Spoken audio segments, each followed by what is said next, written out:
Readings of Almighty God's words on the pursuit of the truth.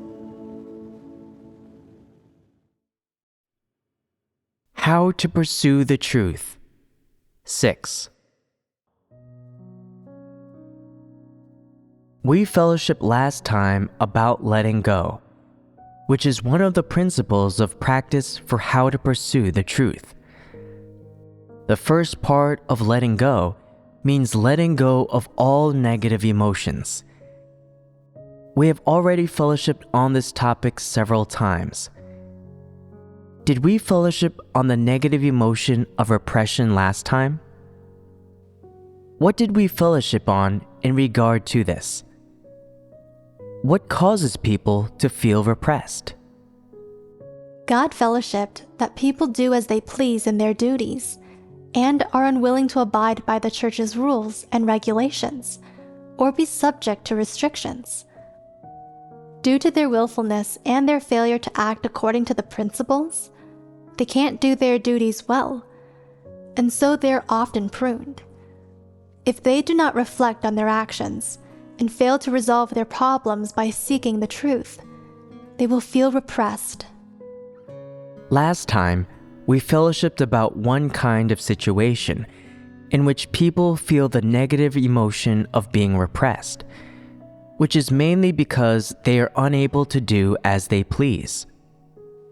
That fellowship was primarily concerned with situations where people are unable to do as they please, what things people wish to do as they please, and what common behaviors are present in people who wallow in the emotion of repression.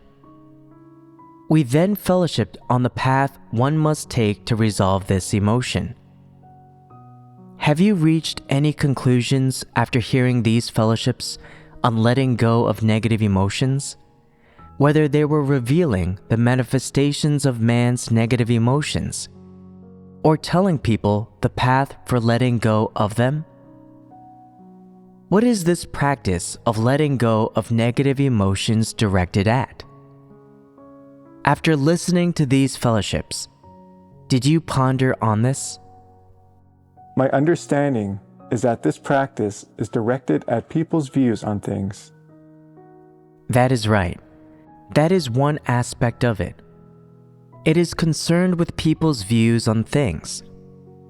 These views are primarily concerned with the various ideas and views that one clings to in the face of various people, matters, and things, and primarily directed at the various problems that one encounters in their normal human life and existence. Examples of this include how to interact with others, how to diffuse animosity, the attitude one should have toward marriage, family, work, their prospects, sickness, aging, death, and trivial matters in life. It also touches on how one should face their environment and how they should face the duty they are supposed to perform, among other issues. Does it not touch on these things? As for all the major issues and matters of principle that relate to a normal human life and existence, if one has the right ideas, views, and attitude, then their humanity will be relatively normal. What I mean by normal is having normal reason and a normal perspective and stance on things. Only those who possess correct ideas and views will have an easy time understanding and entering into the truth when they are pursuing it. This means that only those with normal ideas and normal views, perspectives, and stances on people and things will be able to attain certain results in their pursuit of the truth. If a person's perspective and stance on people and things, and their ideas, views, and attitude are all negative, do not conform with the conscience and rationality of normal humanity, and are radical, stubborn, and impure. In short, if they are all negative, adverse, and depressive, if a person who possesses these kinds of negative ideas and views pursues the truth, will they find it easy to understand and practice it? No. It is simple enough for you to say that from a theoretical perspective, but in actuality, you do not really understand it. To put it simply, with regard to the various negative emotions we are fellowshipping on, if a person has a negative and inaccurate perspective and stance on various people, matters, and things they encounter in their life and on their life path, will they be able to achieve an understanding of the truth? If they are always wallowing in negative emotions, can they achieve a pure comprehension of God's words? If they are always dominated, controlled, and influenced by the thoughts and views of negative emotions, will their perspective and stance on all things, and their views of things that happen to them, not be negative? What is meant by negative here? Firstly, can we say that it runs counter to fact and objective laws? Does it violate the laws of nature that man should conform to, as well as the fact of God's sovereignty? If people carry these negative ideas and views with them while listening to and reading God's words, can they truly accept and submit to His words? Can they achieve submission to God and compatibility with God? No. Provide an example that illustrates this, so that I can see if you have understood. Find an example where one is dealing with major issues of their life and survival, like issues about marriage, family, children, or sickness, about their future, fate, whether their life goes smoothly, their worth, social status, personal interests, and so on. I remember God fellowship last time that when people are faced with illness, they wallow in negative emotions like distress, anxiety, and worry, and are extremely afraid of dying. This affects their ability to perform their duty and live a normal life, and renders them unable to conform to objective laws. In reality, people's lives and deaths, when they become ill, and how much they suffer, are all predestined by God. People should face and experience these situations with a proper, positive attitude. They should seek the treatment they need and do the duty they are supposed to do. They should maintain a positive state of being and not be trapped in their illness.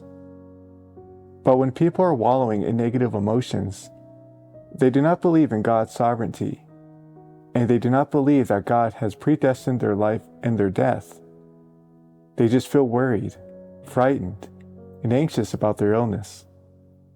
They become increasingly worried and fearful.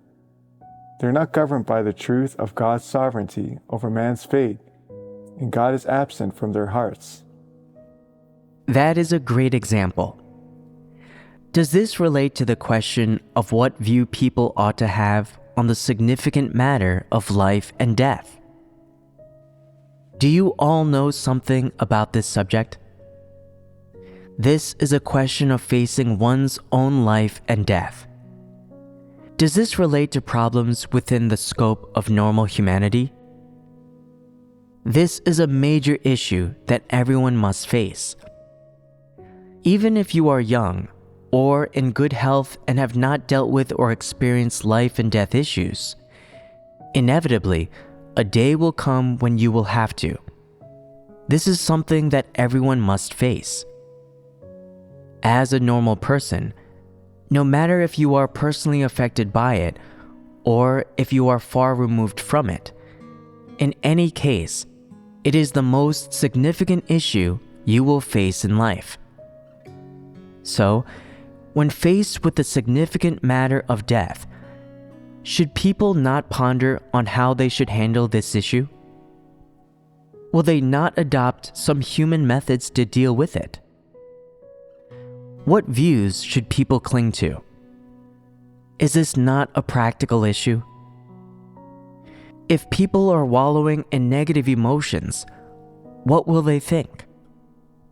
We've fellowshipped on this before. If people live by thoughts and views of negative emotions, are their actions and expressions in keeping with the truth or not? Do they accord with the thinking of normal humanity or not? They do not accord with the thinking of normal humanity, and much less do they conform with the truth. They do not accord with objective facts or objective laws, and they certainly do not conform with God's sovereignty. What is the ultimate result of our fellowship about letting go of various negative emotions? How can you specifically act out and practice letting go in order to possess the thinking and reason of normal humanity? In other words, to possess the thoughts, perspectives, and viewpoints that someone with normal humanity and reason should possess. What are the specific steps or paths of practice involved in this letting go? Isn't the first step to recognize whether your viewpoints on matters you face are correct, and if they carry any negative emotions? This is the first step.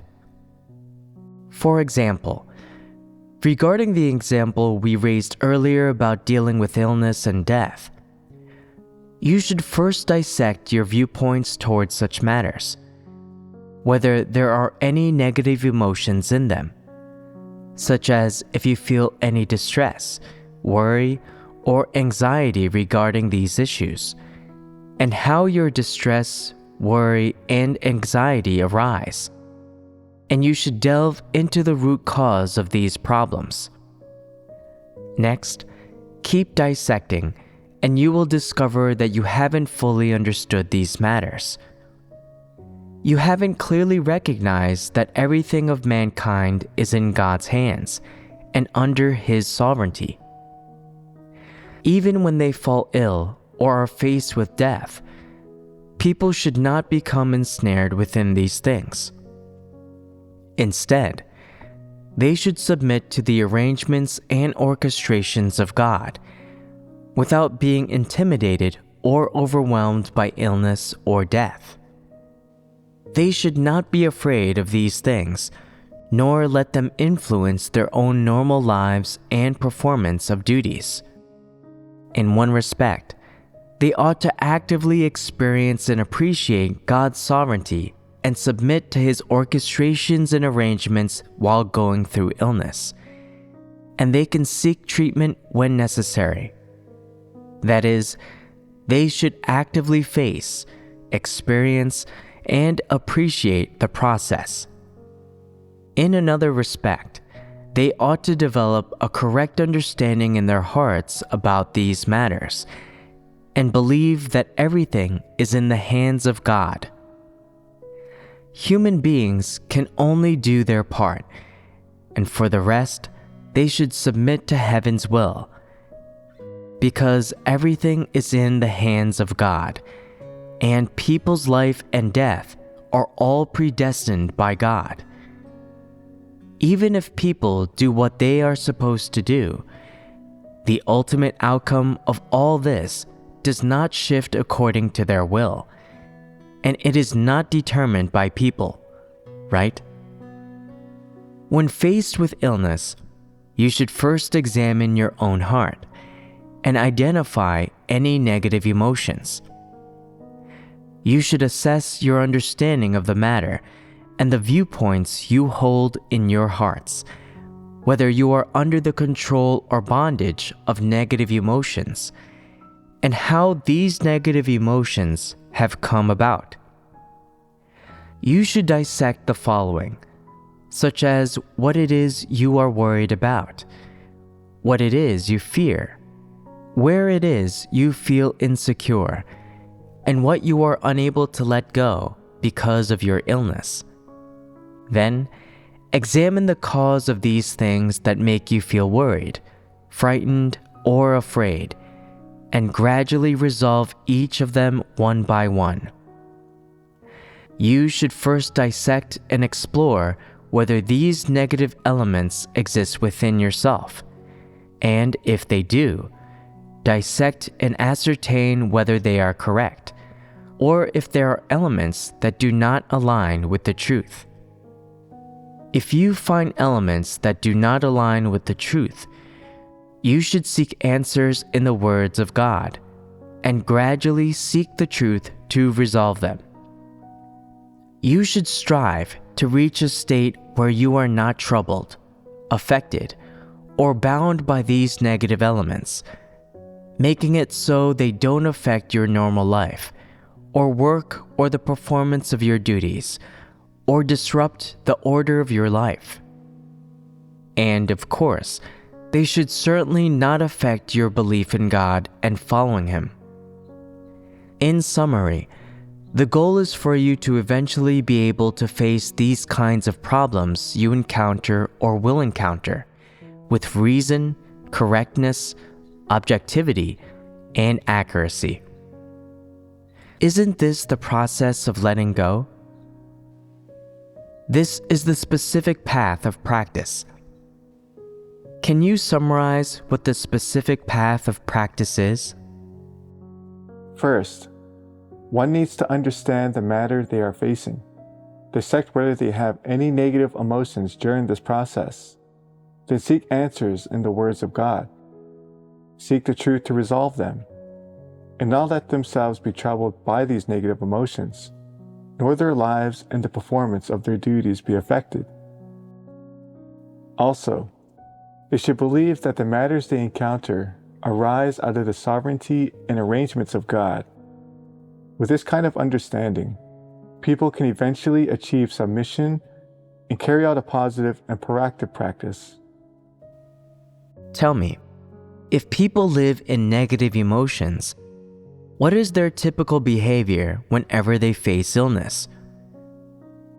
How do you realize when you have negative emotions? First, there is a lot of fear, and we'll start to have random thoughts like, what kind of illness is this? Will it bring me a lot of suffering if I cannot cure it? Will it lead to death in the end? Will I still be able to do my duty later on? We will think about these things, worry about them, and feel afraid.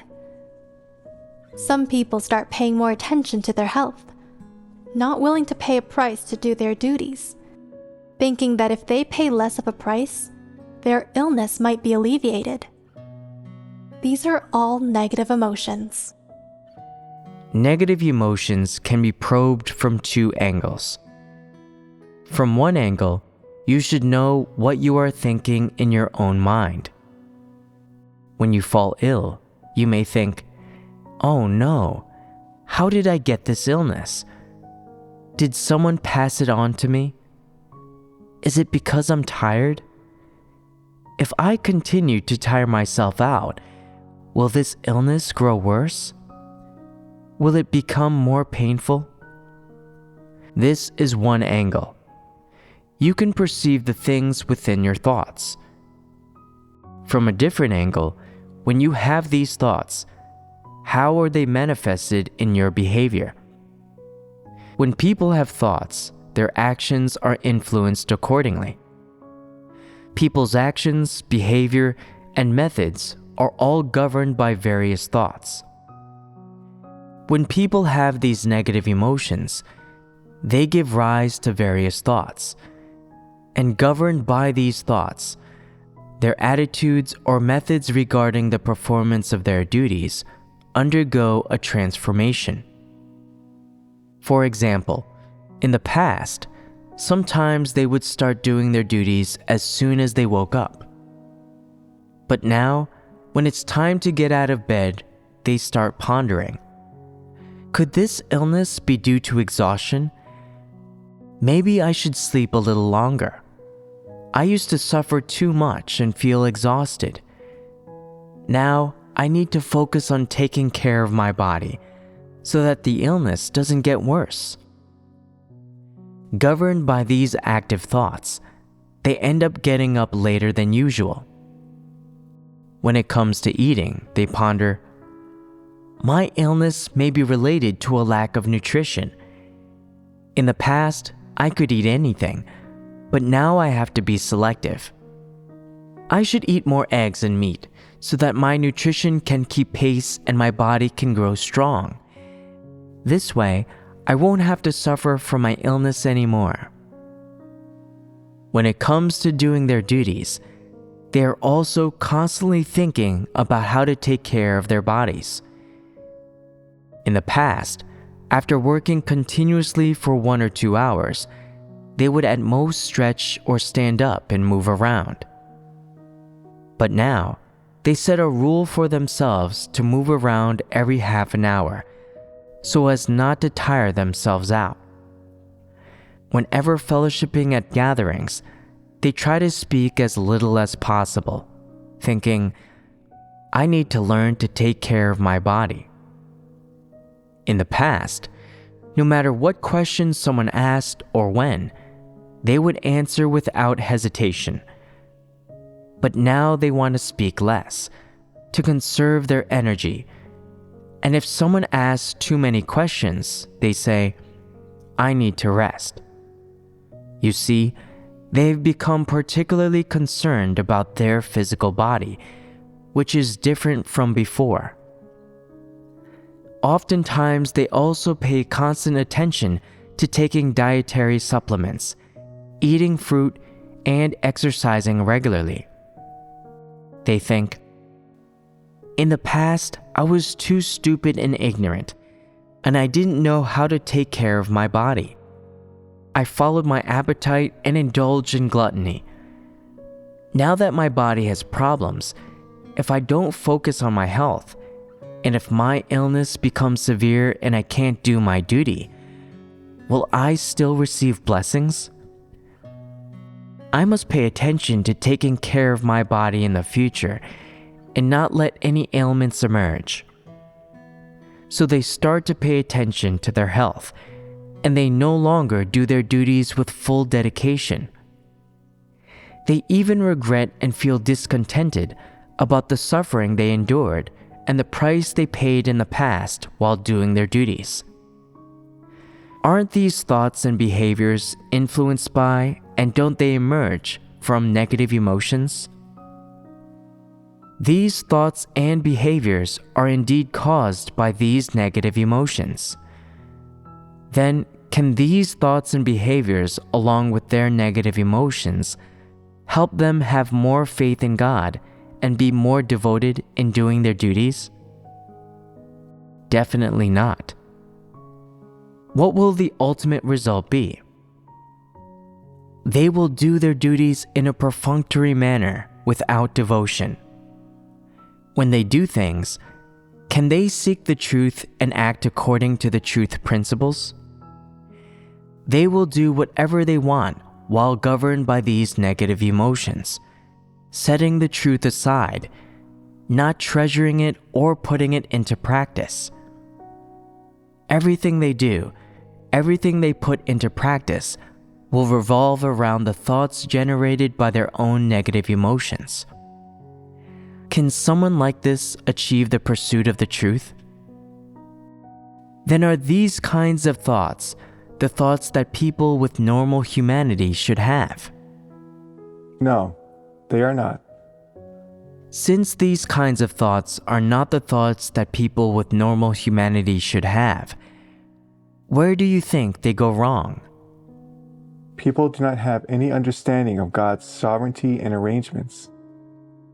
In reality, these illnesses are all in God's hands. The amount of suffering a person should endure is also determined and arranged by God. However, when a person lives in negative emotions, they tend to resort to scheming and are governed by fallacious thoughts and viewpoints. They rely on human methods and cherish their own physical bodies. Is it right for a person to cherish their physical body like this? When a person is overly concerned about their physical body and keeps it well-fed, healthy, and robust, of what value is this to them? What meaning is there in living like this? What is the value of a person's life?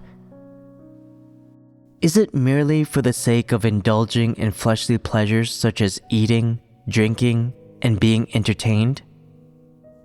No, it is not. Then what is it? Please share your thoughts.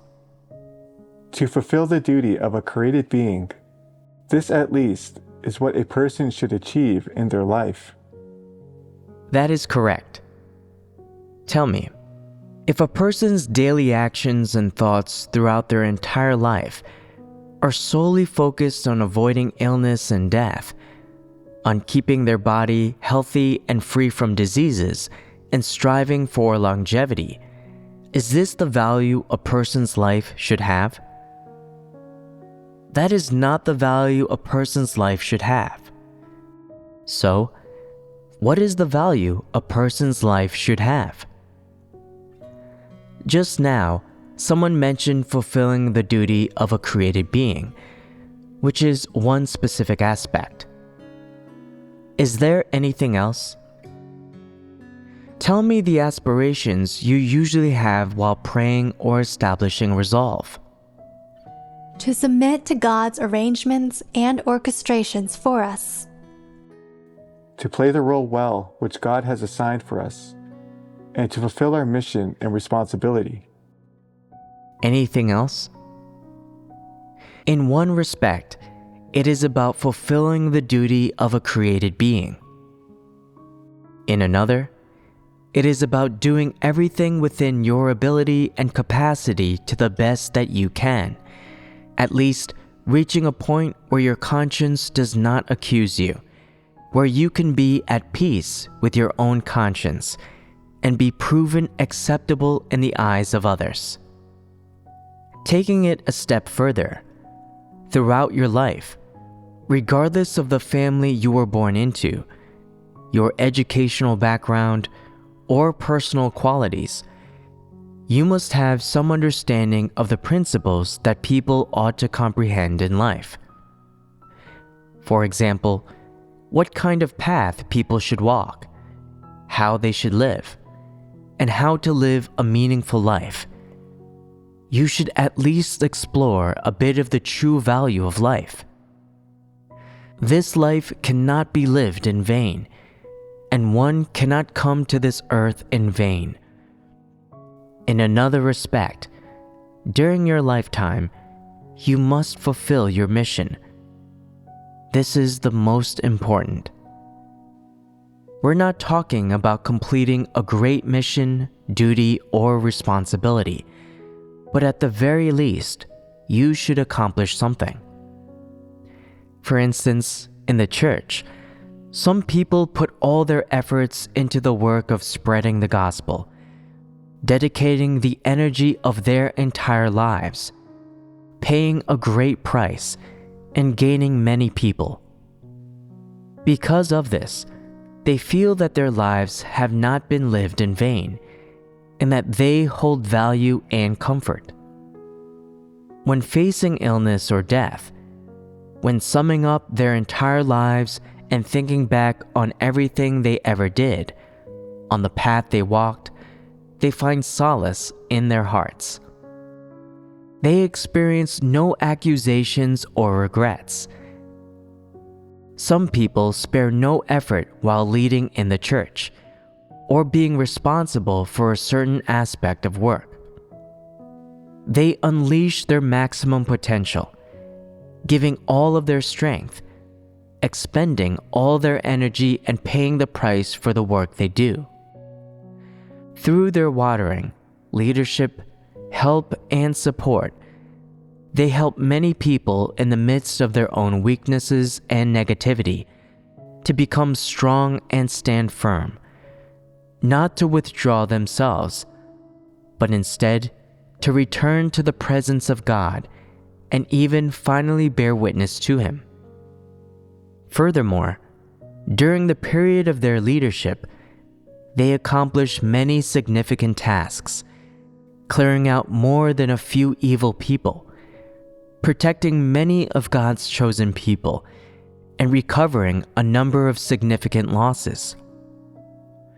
All of these achievements take place during their leadership. Looking back at the path they walked, recalling the work they did and the price they paid over the years, they feel no regrets or accusations.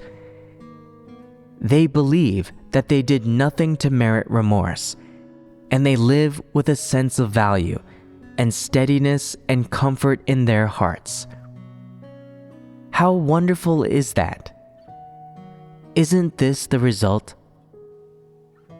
This sense of steadiness and comfort, this lack of regrets, they are the result and the reward of pursuing positive things and the truth. Let's not set high standards for people. Let's consider a situation where a person is faced with a task they should do or want to do in their lifetime. After finding their place, they stand firmly in their position, holding their position, taking great pains, paying the price, and devoting all their energy to accomplish and finish what they should work on and complete. When they finally stand before God to give an account, they feel relatively satisfied without accusations or regrets in their heart. They have a sense of comfort and of reward, that they have lived a valuable life. Isn't this a significant goal? Regardless of its scale, tell me, is it practical? Is it specific? It's specific enough, practical enough, and realistic enough. So, in order to live a valuable life and ultimately achieve this kind of reward, do you think it's worth it for a person's physical body to suffer a bit and pay a bit of a price, even if they experience exhaustion and physical illness? When a person comes into this world, it isn't just for the enjoyment of the flesh, nor is it solely for eating, drinking, and having fun. One shouldn't live just for those things. That is not the value of human life, nor is it the right path. The value of human life and the right path to follow involve accomplishing something valuable and completing one or multiple jobs of value. This is not called a career. It is called the right path. It is also called the proper task. Tell me, is it worth it for a person to pay the price in order to complete some work of value, live a meaningful and valuable life, and pursue and attain the truth? If you truly desire to pursue and understand the truth, to embark on the right path in life, to fulfill your duty well, and to live a valuable and meaningful life, then you should not hesitate to give all of your energy, pay the price, and give all of your time and the extent of your days. If you experience a bit of illness during this period, it will not matter. It will not crush you. Isn't this far superior to a lifetime of ease and idleness? Nurturing the physical body to the point that it is well fed and healthy, and ultimately achieving longevity?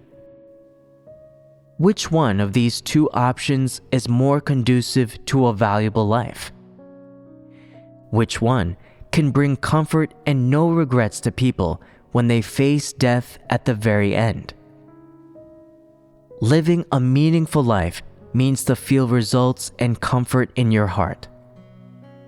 What about those who are well fed and maintain a rosy complexion until death? They don't pursue a meaningful life. So how do they feel when they die?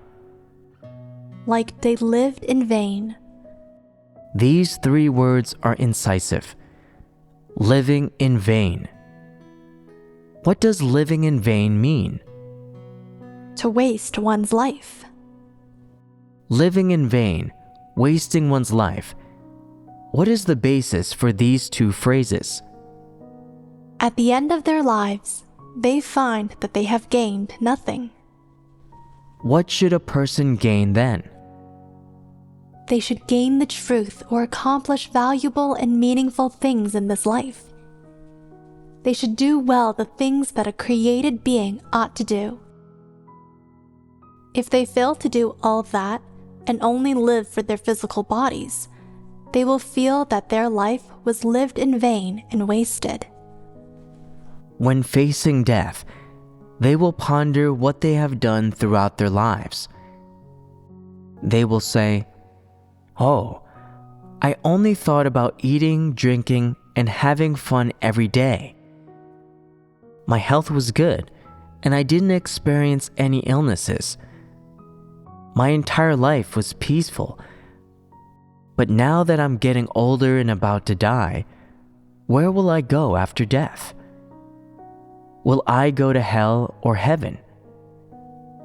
How will God arrange my end? Where will I go for my destination?" They will feel uneasy. Enjoying physical comfort throughout their lives, they didn't have any awareness before, but now they feel uneasy as death approaches. Because they feel uneasy, won't they start thinking about making amends? Is there still time to make amends at that point? They do not have the strength to run anymore, nor do they have the strength to speak.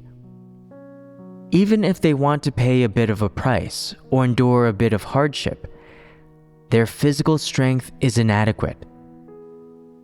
Even if they want to go out and preach the gospel, they are not in the physical condition for it. Moreover, they don't understand any of the truth and cannot fellowship about even a bit of it. There isn't time for them to make amends anymore. Let's say they want to listen to some hymns. As they listen, they fall asleep. Let's say they wish to listen to a sermon. As they listen, they become drowsy. They don't have the energy anymore, and they are unable to focus. They think about what they did all those years and where they spent their energy. Now they are advanced in years, and they want to attend to their proper work, but their failing bodies will no longer let them. They just don't have the energy anymore. They can't learn anything even if they wanted to, and their reactions are slow. They cannot understand many truths, and when they try to fellowship with others, everyone is busy and has no time to fellowship with them. They don't have principles or a path in anything they do. What happens to them in the end? The more they ponder, the more uneasy they become. The more they ponder, the more they feel remorse. The more they ponder, the more regrets they accumulate. In the end, they have no choice but to wait for death. Their life is over, and there's no way to make amends.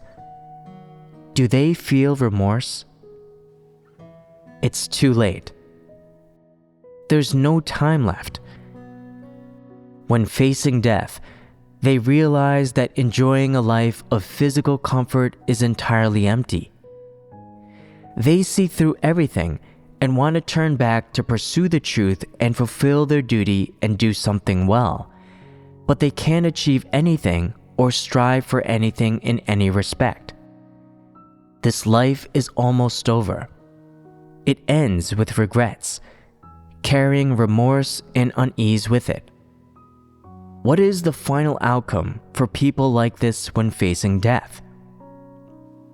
They can only die with regret, remorse, and unease. This life has been lived in vain. Their physical bodies haven't endured any hardship. They have enjoyed only comfort without being exposed to the wind or the sun, or taking any risks. They haven't paid any price. They have lived in good health, rarely experiencing any illnesses, barely even catching a cold. They've taken care of their physical bodies well, but unfortunately, they haven't fulfilled any duties or gained any truths. Only at the moment of death do they feel regret. And what if they do feel regret? This is called suffering as a result of their own actions. If a person wishes to live a valuable and meaningful life, they must pursue the truth. First and foremost, they should have a correct outlook on life, as well as the right thoughts and viewpoints on the various great and small matters that they face in life and on their life path. They should also view all of these matters from the right perspective and stance, rather than approaching the various problems they encounter in the course of their life or in their daily life using extreme or radical thoughts and viewpoints. Of course, they also must not view these things through a secular perspective, and instead, they should let go of such negative and incorrect thoughts and viewpoints. If you wish to achieve this, you should first dissect, expose, and recognize the various negative thoughts that people harbor, and then become capable of changing and correcting your various negative emotions, letting go of them, and attaining correct and positive thoughts and viewpoints, as well as the right perspectives and stances from which to view people and things. By doing so, you will possess the conscience and reason necessary to pursue the truth. Of course, it could be said specifically that when a person possesses the correct viewpoints, perspectives, and stances for viewing people and things, that is what it means to possess normal humanity. If people possess this kind of normal humanity and these correct thoughts and viewpoints, it becomes much less challenging and much easier for them to pursue the truth. It is like when a person wishes to reach a destination. If they are on the right path and heading in the right direction, then regardless of their speed, they will eventually reach that destination. However, if a person is heading in the opposite direction of their intended destination, then no matter how fast or how slow they go, they will only get farther away from their goal. How does that idiom go? Trying to go south by driving north. It is just like how some people believe in God and desire salvation, but pursue fame, profit, and status, which means that they have no way of attaining salvation. What will their ultimate outcome be? It will certainly be punishment. To give an example, say that a person has gotten cancer and they are afraid to die. They refuse to accept death and constantly pray for God to protect them from death and to extend their life for a few more years. They carry the negative emotions of distress, worry, and anxiety with them as they go through day after day. Though they manage to survive for a few more years, attaining their goal and experiencing the happiness that comes from avoiding death. They feel fortunate and believe that God is so good, that He is truly magnificent. Through their own efforts, repeated pleas, self-love, and self-care, they evade death, and in the end, go on living just like they wish to. They express gratitude for God's preservation, grace, love, and mercy. Every day they thank God and come before Him to offer praise for this. They often weep while singing hymns and while pondering on God's words, and they think about how wonderful God is. God truly has control over life and death. He has allowed me to live. While doing their duty each day, they often consider how to put suffering first and pleasure last, and how to do better than others in everything, so that they may preserve their own life and avoid death. They end up living a few more years and feel quite satisfied and happy. But one day, their illness worsens, and the doctor gives them one final notice, telling them to prepare for the end. They now face death. They are truly on the verge of dying. How will they react? Their greatest fear has come upon them. Their greatest worry has finally materialized. The day they were most reluctant to behold and experience has arrived. In an instant, their heart sinks, and their mood hits rock bottom. They are no longer of a mind to do their duty, and they have no words left to pray to God. They no longer want to praise God or to hear Him speak any words or supply any truths. They no longer believe that God is love, righteousness, mercy, and kindness. At the same time, they feel regret. All these years, I forgot to eat more good food and to go and have some fun during my free time.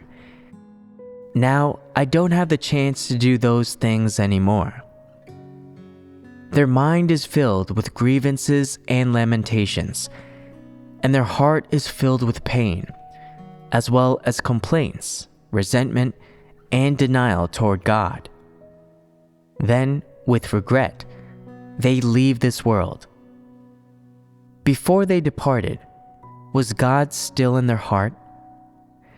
Did they still believe in the existence of God? They no longer believed. How did this outcome come about? Didn't it begin with the erroneous viewpoints that they held toward life and death from the very beginning? Not only did they hold incorrect thoughts and viewpoints at the outset, but even more seriously, after this, they followed and conformed to their own thoughts and viewpoints in their pursuit forward.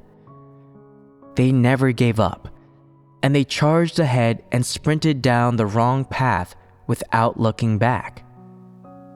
As a result, they lost faith in God in the end.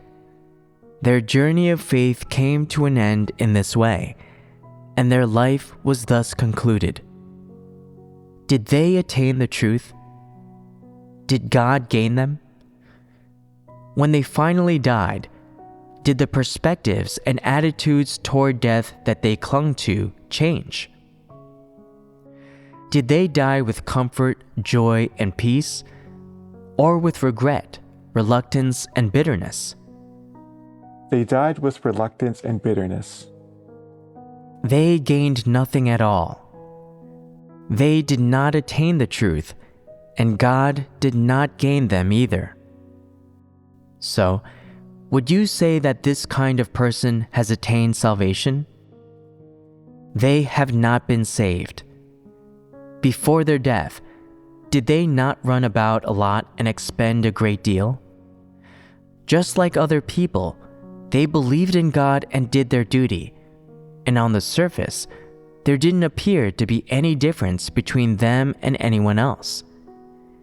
When they experienced illness and death, they prayed to God and still did not abandon their duty. They kept working, even to the same level that they did before.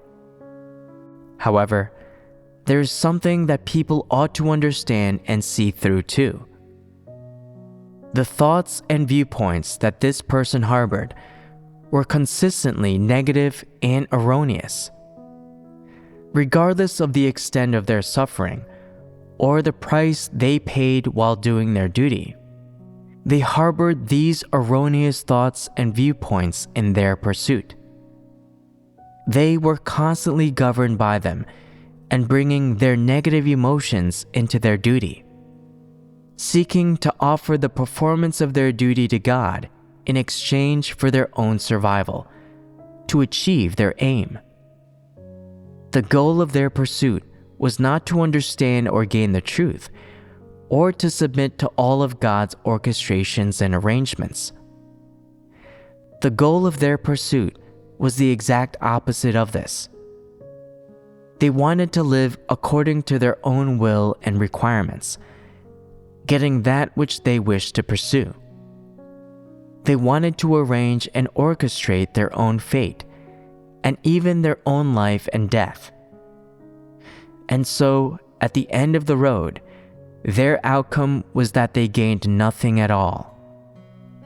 They did not obtain the truth, and they ultimately denied God and lost faith in Him. Even as death approached, they still failed to understand how people should live, and how a created being should treat the Creator's orchestrations and arrangements. That is the most pitiful and tragic thing about them.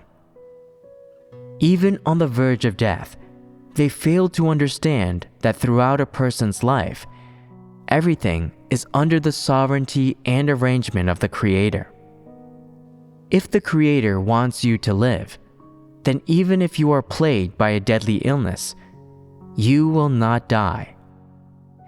If the Creator wants you to die, then even if you are young, healthy, and strong, when your time comes, you must die.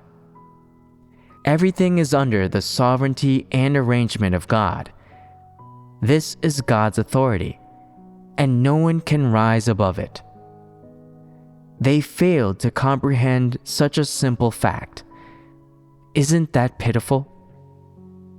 Despite their believing in God, attending gatherings, listening to sermons, and doing their duty, despite their belief in the existence of God, they repeatedly refused to acknowledge that human destiny, including life and death, is in the hands of God rather than subject to human will. No one dies simply because they want to, and no one survives solely because they want to live and fear death. They failed to grasp such a simple fact. They failed to see through it even when faced with impending death, and they still did not know that a person's life and death are not determined by themselves, but instead depend on the predestination of the Creator. Isn't this tragic? Therefore, although various negative emotions may seem insignificant to people, they are all involved in the attitude with which a person views people and things within the scope of normal humanity. If a person can positively approach every kind of thing that occurs in a normal human life and existence, then they will have relatively few negative emotions. It can also be said that their conscience and reason will be relatively normal, making it easier for them to pursue the truth and enter into reality, reducing the difficulties and obstacles they'll face. If a person's heart is filled with all kinds of negative emotions, which means that they are brimming with various negative thoughts in their approach to the challenges of life and existence, then they will encounter more obstacles and difficulties in their pursuit of the truth. If their will to pursue the truth is not strong, if they do not have a lot of zeal or such a tremendous desire for God, then the difficulties and obstacles they face in their pursuit of the truth will be significant. What does this mean? It means that they will struggle to enter into the truth reality. Leaving aside the severity of their corrupt disposition, these negative emotions alone will bind them, making every step difficult. When some people are faced with hatred, anger, various kinds of pain, or other problems, the different thoughts that emerge from them are negative. That is, in almost every matter, their status is basically always dominated by negative emotions. If you lack the necessary determination and perseverance to resolve these negative emotions and to emerge from this status of negative emotions, it will be extremely challenging for you to enter into the truth reality. It will not be easy. This means that before entering into the reality of pursuing the truth, people must first possess the most fundamental correct thoughts, viewpoints, and stances regarding every problem that relates to normal humanity. Only then can they comprehend and accept the truth, and gradually enter into the truth reality. Before formally pursuing the truth, you must first resolve your various negative emotions and pass this stage. Once people have passed this stage, and their thoughts and viewpoints concerning various matters, as well as the perspective and stance from which they view people and things, are all correct, then pursuing the truth and entering into reality will be easier for them.